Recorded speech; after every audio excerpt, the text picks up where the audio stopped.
चलो भैया અહીંયા ધ્યાન ચેપ્ટર નો નોટ પોઈન્ટ ગબડતી ગતિ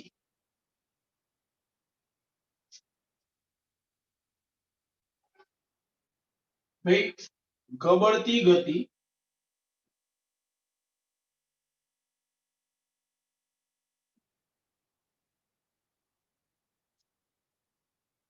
चलो भाई समझो सामान्य रीते कोई पण पदार्थ अहीं पदार्थ तरीके मैं धारी लो के तख्ती लई लीधी अथवा गोळो तमे गमे ते विचारी शको छो एने कोई समतलीय सपाटी पर આપણે ગબડાઈએ છે હું ભલે ચર્ચા તખ્તી માટે કરતો હોઉં પણ આ ચર્ચા બધા જ પદાર્થને લાગુ પડશે ધ્યાન રાખજો હવે આ પદાર્થ એનું આ દ્રવ્યમાન કેન્દ્ર છે આપણે જાણીએ છીએ કે આ પદાર્થ જ્યારે ગબડતો હશે ત્યારે એનું દ્રવ્યમાન કેન્દ્ર એ સ્થાનાંતરીય ગતિ કરતો હશે પદાર્થ જ્યારે ગબડતો હોય ત્યારે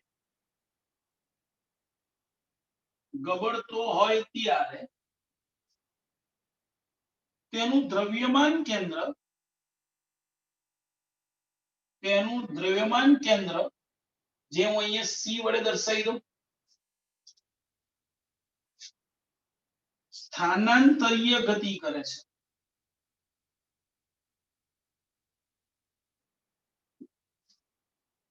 એટલે કે રેખીય ગતિ કરે જ્યારે બાકી બધા જ કણો જ્યારે બાકીના કણો ભ્રમણાક્ષને અનુલક્ષીને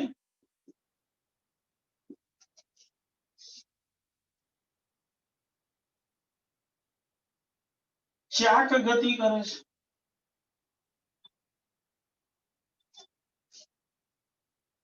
જ્યારે પદાર્થ ગબડતો હોય ત્યારે શું થાય આપણે જાણીએ છીએ કે આ જે દ્રવ્યમાન કેન્દ્ર જે છે એ રેખીય ગતિ કરે જ્યારે બાકીના બધા કામ ગોળ ફરતા રહે એટલે કે ભ્રમણાક્ષને અનુલક્ષીને દ્રવ્યમાન કેન્દ્રમાંથી પસાર થતી આ ભ્રમણાક્ષને અનુલક્ષીને શું કરતા હશે ગોળ ફરતા હશે બધા કામ ઓકે ભાઈ ધારી લો દ્રવ્યમાન કેન્દ્રનો વેગ vcm છે એ તો vcm આ દિશામાં હશે કારણ કે રેખીય ગતિ જે સ્થાનાંતરીય ગતિ છે એટલે આ સમતલને સમાંતર હશે ઓકે બાકી બધા કણો ધારી લો કે અહીંયા મેં કોઈ કણ વિચાર્યો તો આ કણનો વેગ તો કે આ કણને એક તો vcm વેગ પણ હશે આ દિશામાં કારણ કે આ પદાર્થની અંદર છે એટલે આ કણ પણ vcm વેગ તો ધરાવતો જ હશે અને સાથે સાથે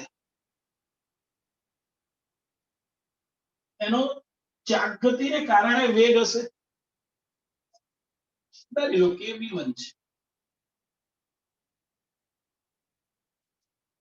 જ્યાં v1 બરોબર શું હશે તો r ઓમેગા જે r એટલે C થી આ બિંદુ સુધીનું અંતર આ બિંદુને આપણે નામ આપી દઈએ ચોપડી પ્રમાણે નામ આપીએ તો P2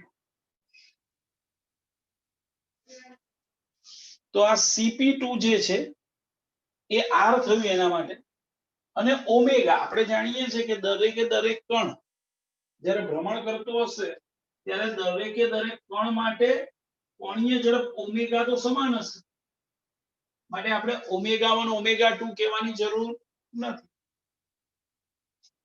ઓકે એટલે આ કણને બે વેગ છે એક v1 છે અને એક vcm છે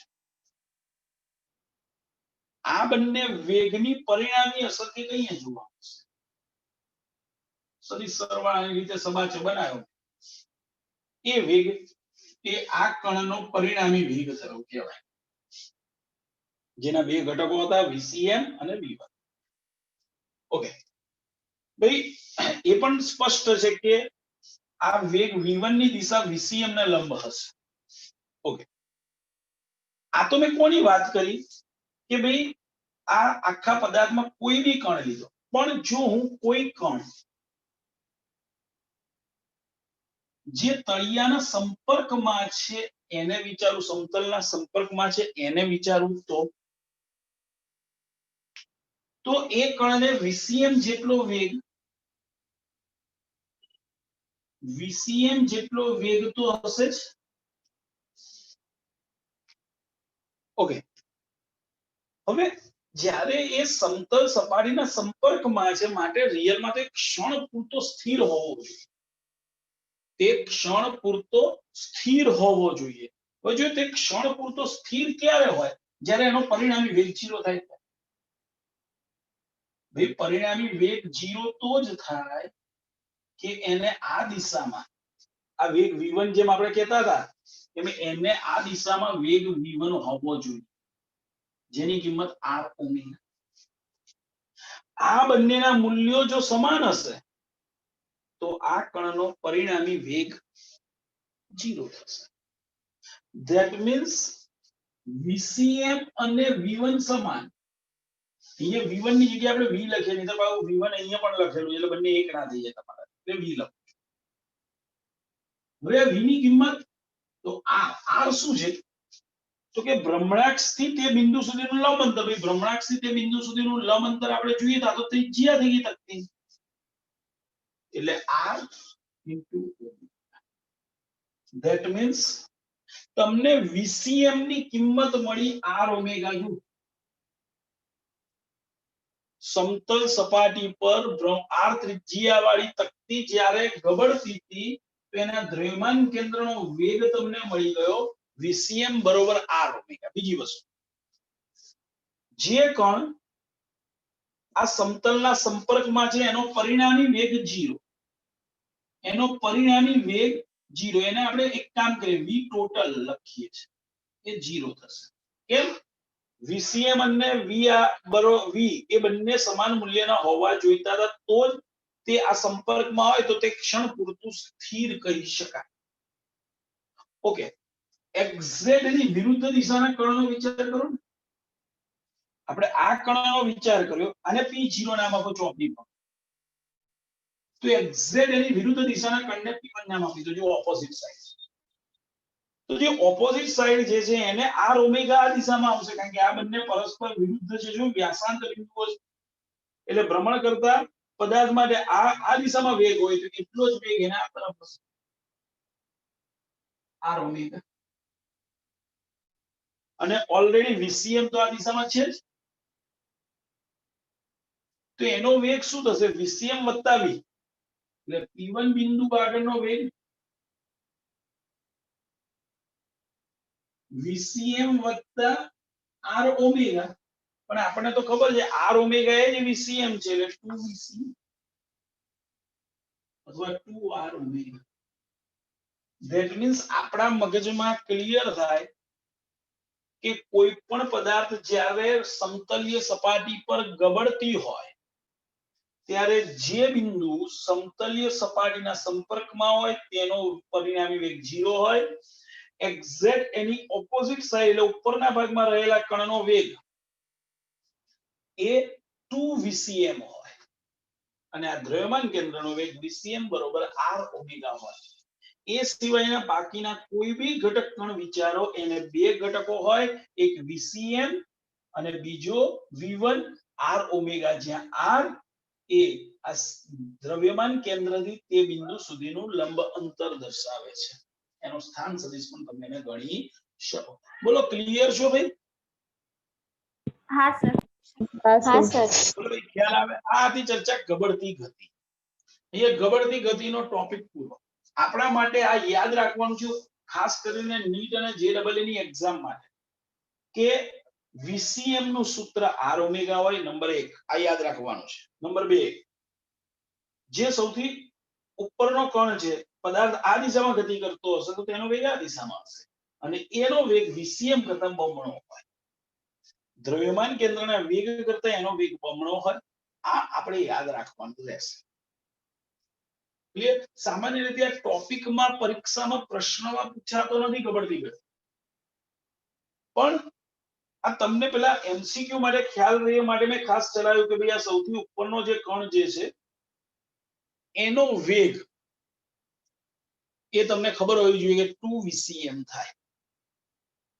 ક્લિયર? P0 નો વેગ 0, P1 નો વેગ 2 VCM અને એ સિવાયના બાકીના કણો જે છે એના વેગના બે ઘટક છે v1 અને vcm અને એમાંય v1 અને vcm પરસ્પર લંબ હોય. v1 અને vcm એ પરસ્પર લંબ હોય, ધ્યાન રાખજો. બોલો, ક્લિયર છો ભાઈ? હા સર. ઓકે.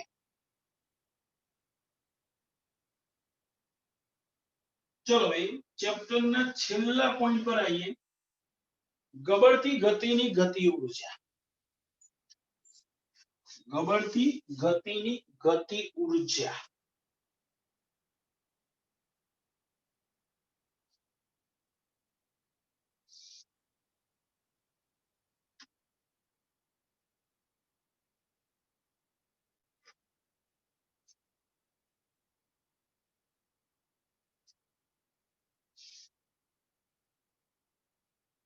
ગબડતી ગતિની ગતિ ઊર્જા.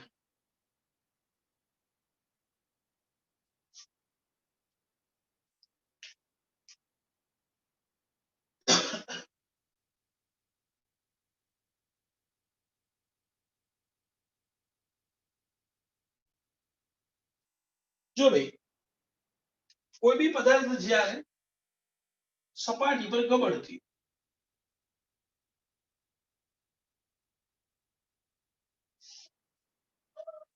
ધારી લો કે આ કોઈ પદાર્થ છે જેનું ભ્રમણાક્ષ એના દ્રવ્યમાન કેન્દ્રમાંથી પસાર થતી અને આપણા બોર્ડના સમતલને લંબ અક્ષને અનુલક્ષીને ચાક ગતિ કરી રહ્યો છે.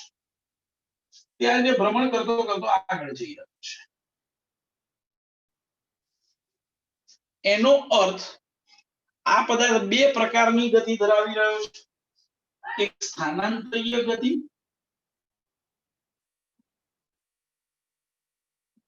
અને ચાક ગતિ. અહીંયા સ્થાનાંતર કોણ કરે છે? હમણાં આપણે ભણી ગયા દ્રવ્યમાન કેન્દ્ર, અને એને કારણે એને રેખીય ગતિ ઊર્જા ધરાવતું હશે.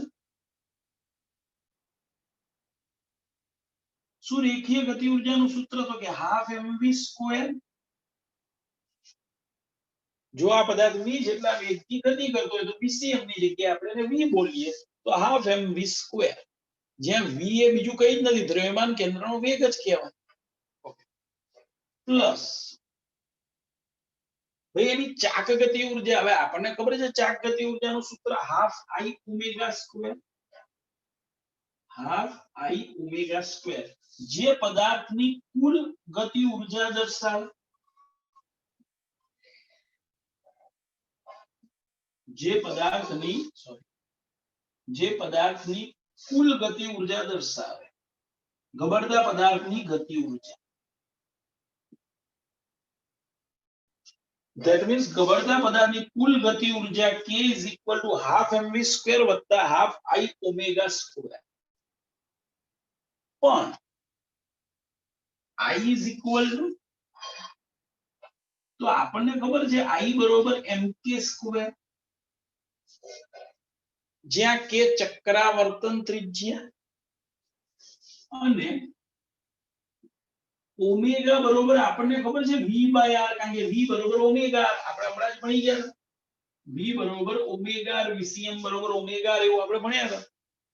એટલે ઓમેગા v/r, તો ω² =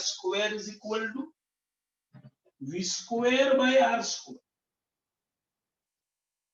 ભાઈ આ બંને કિંમત ઉપરના સૂત્રમાં મૂકી દઈએ તો પદાર્થની કુલ ઊર્જા k બરોબર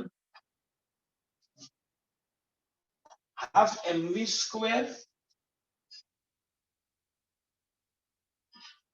પ્લસ હાફ, ચલો ભાઈ I ની જગ્યાએ mk²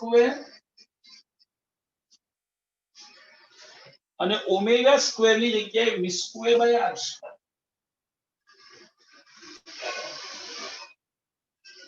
તમે જોઈ શકો છો હાફ mv સ્ક્વેર કોમન છે, હાફ mv સ્ક્વેર કોમન છે. શું રહ્યું બ્રેકેટમાં?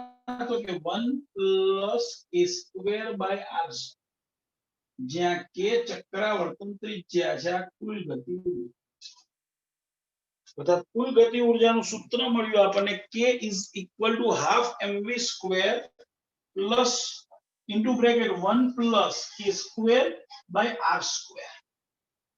તમે અહીંયા v લખો કે vcm લખો, બંને એક જ. ઘણીવાર તમને સૂત્રમાં આવું એ ચોપડી જોવા મળે, half m vcm square 1 plus k square by r square, બંને એક જ. મેં પહેલા જ કીધેલું કે આ v એ vcm છે, એટલે તમે બંને રીતે આ સૂત્ર લખી શકો. બોલો ભાઈ, ક્લિયર છો? હા સર. હા સર. તો આ થઈ ગઈ ગબડતા પદાર્થની ગતિ ઉર્જાનું સૂત્ર. કોઈ પણ પદાર્થ જ્યારે ગબડી રહ્યો હોય તો એની ગતિ ઉર્જાનું આ સૂત્ર થયું કહેવાય. હવે આ ચક્રાવર્તન ત્રિજ્યા k તો આપણને ખબર હોય. કેમ? તો કે અમુક નિશ્ચિત પદાર્થો માટે તો આપણે પેલા કોષ્ટકમાં લખાયા હતા તમને કે ભાઈ રિંગ હોય, તકતી હોય, નળાકાર હોય, તો એ બધા માટે k તમે એ મૂકી શકો તો તમને ગતિ ઉર્જા પણ મળી જાય. ઓકે, આ સાથે ચેપ્ટરની બધી જ થિયરી કમ્પ્લીટ. 7મા ચેપ્ટરની તમામ થિયરી કમ્પ્લીટ. બોલો ભાઈ, કોઈને ક્યાંય પ્રોબ્લેમ? ના સર. ઓકે, ચલો તો ભાઈ 7મા ચેપ્ટરમાં ઉદાહરણમાં કંઈક એક બે બાકી છે કદાચ. સર, આ દાખલાનું મટીરીયલ. હા, હું આજે મોકલી દઉં તમને. હા. જો તો ઉદાહરણ 14 થી બાકી છે, ઉદાહરણ 7.14 થી આઈ થિંક બાકી છે. સર. બરોબર, ચલો તો ઉદાહરણ 7.14.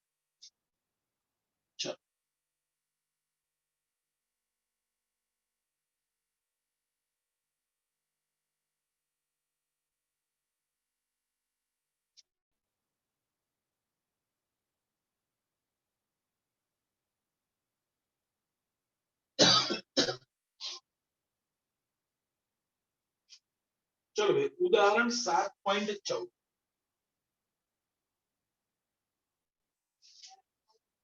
चलो एनी रकम જોઈએ.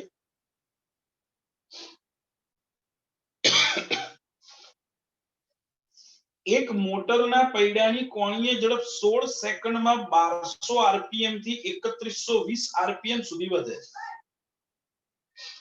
જો ભાઈ, પહેલા તો કીધું છે કે 16 સેકન્ડમાં, એટલે સમયગાળો આપ્યો ડેલ્ટા. કોણીય ઝડપ એટલે ઓમેગા 1 1200 આરપીએમ થી 3120 આરપીએમ થાય છે. ઓકે,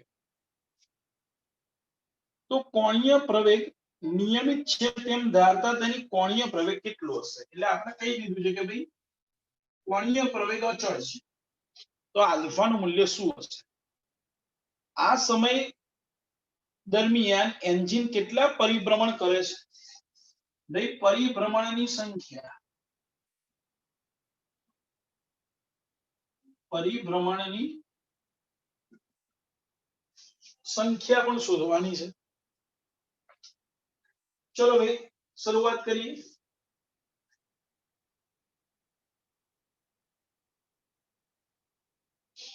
પહેલા તો આ આરપીએમ એટલે રોટેશન પર મિનિટ, એને પહેલા તમારે રેડિયન પર સેકન્ડમાં ફેરવવા પડશે. તો જુઓ, 1200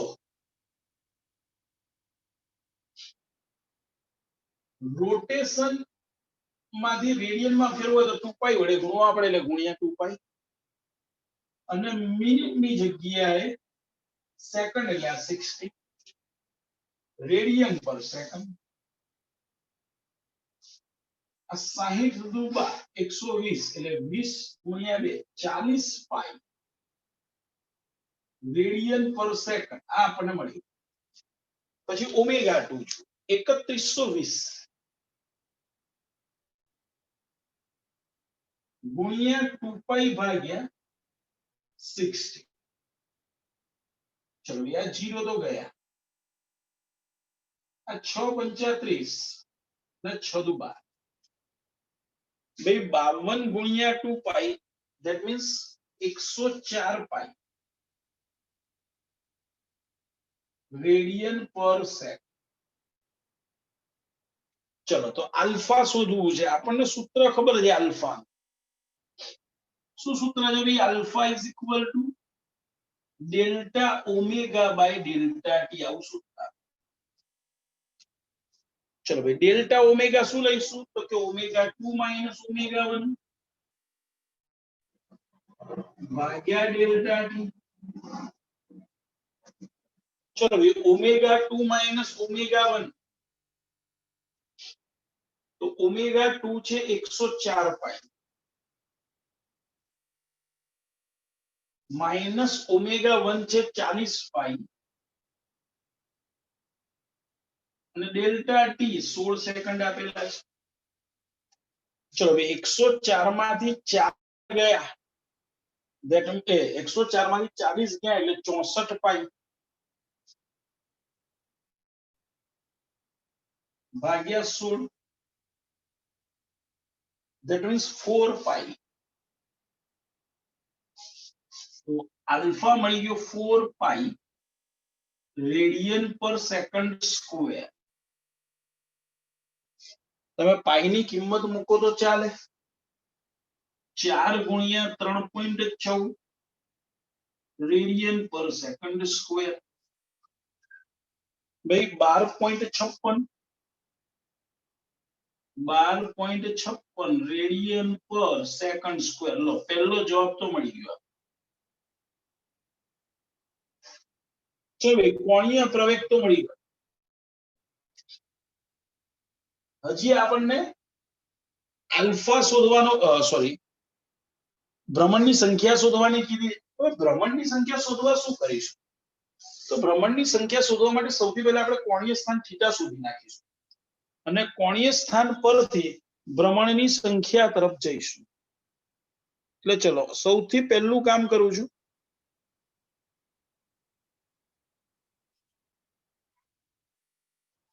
અહીંયા આગળ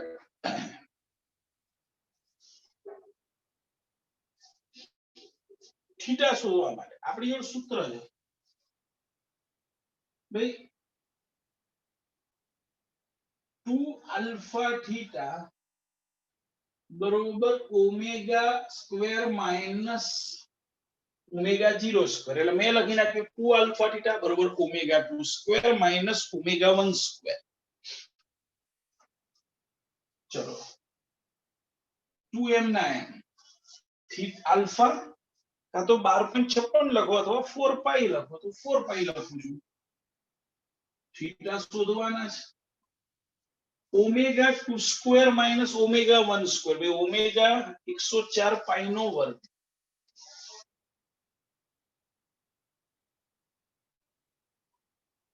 માઈનસ ઓમેગા 1 40 પાઈ નો વર્ગ.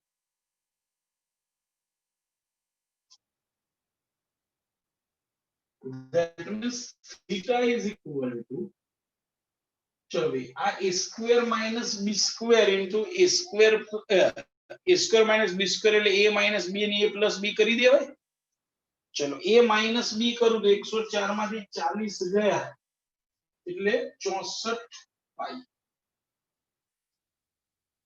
અને a plus b કરું તો 144 પાઈ છેદમાં 4 દુ 8 પાઈ. તો પાઈ તો ગયા.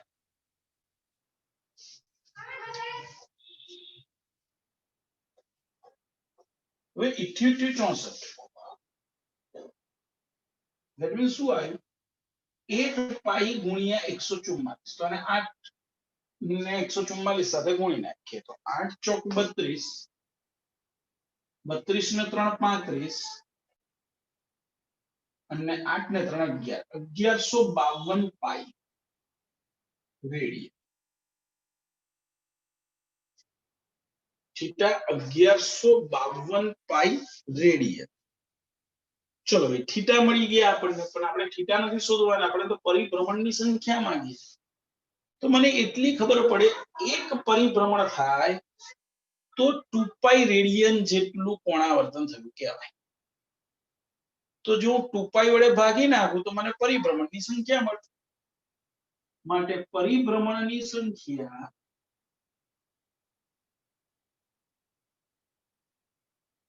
બરોબર થીટા ભાગ્યા 2π. That means 1152 પાઈ ભાગ્યા 2π, પાઈ પાઈ તોડી. That means 2 5 10, 2 સીતા 14 અને 2 6 12, 576 એટલા ભ્રમણ થયા કહેવાય.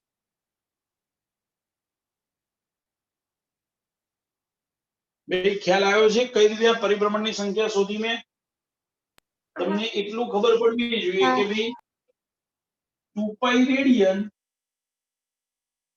એટલે એક પરિભ્રમણ, તો 1152 પાઈ રેડિયન બરોબર કેટલા પરિભ્રમણ? માટે 1152 પાઈ ભાગ્યા 2π. તો યાદ જ રાખવાનું હવે સૂત્ર કે પરિભ્રમણની સંખ્યા શોધવી હોય તો થીટા બાય 2π કરવા પડે, અને સૂત્ર તરીકે યાદ રાખવાનું. એટલે દર વખતે આ ત્રિરાશી મૂકવી ના પડે. આ તો 7.14. બોલો ભાઈ 7.14 માં હવે કોઈને પ્રોબ્લેમ? ના સર. ના ઓકે, સર. That's good. ચલો ભાઈ એના પછીનો દાખલો 7.15.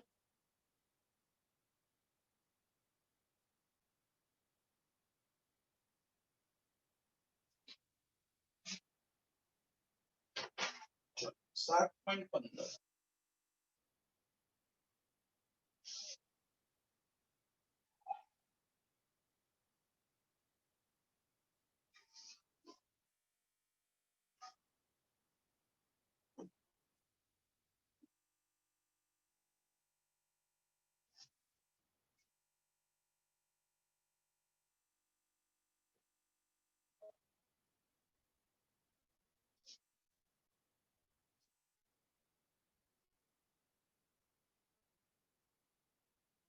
ચલો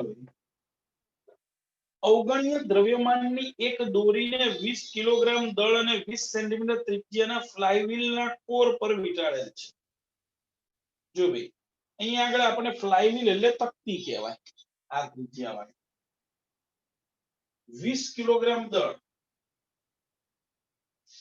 બે અહીંયા આગળ આપણને આપી દીધેલું છે. તકતીનું દળ છે 20 કિલોગ્રામ.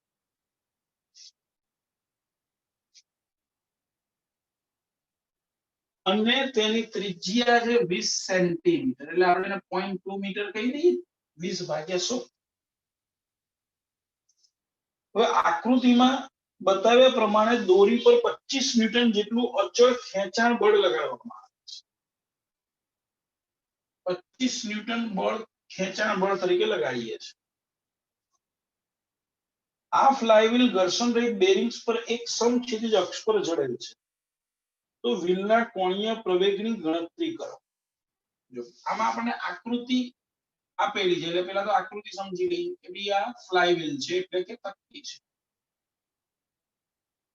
અહીંયા આગળ એની પર દોરી વીંટાળેલી છે, ધ્યાન રાખજો. આ એનું કેન્દ્ર છે. આ કેન્દ્રમાંથી પસાર થતી ભ્રમણાક્ષને અનુલક્ષીને તે ભ્રમણ કરે છે. એની પર આ રીતે દોરી વીંટાળેલી છે. આ દોરીનો એક છેડો આ ખુલ્લો છે. આ ત્રિજ્યા r છે. હવે અહીંયા આગળ આપણે બળ F લગાડીએ છીએ. કેટલું 25 મીટર. તો સૌથી પહેલો પ્રશ્ન છે વ્હીલના કોણીય પ્રવેગની ગણતરી કરો. ચલો સમજીએ. પહેલા તો આ તક્તી છે, તો તક્તીની જડત્વની ચાકમાત્રા એના સમતલને લંબ ભ્રમણાક્ષને અનુલક્ષીને તો પેલા એ શોધીને રાખીએ. ભાઈ ફ્લાયવ્હીલ એટલે એ તક્તી. ચલો ભાઈ તક્તીના સમતલને લંબ ભ્રમણાક્ષને અનુલક્ષીને એની જડત્વની ચાકમાત્રાનું સૂત્ર આપણને ખબર હોવી જોઈએ, half mr square. Half as it is એનું દર 20 કિલોગ્રામ અને r સ્ક્વેર 0.2 નો વર્ગ એટલે 0.04.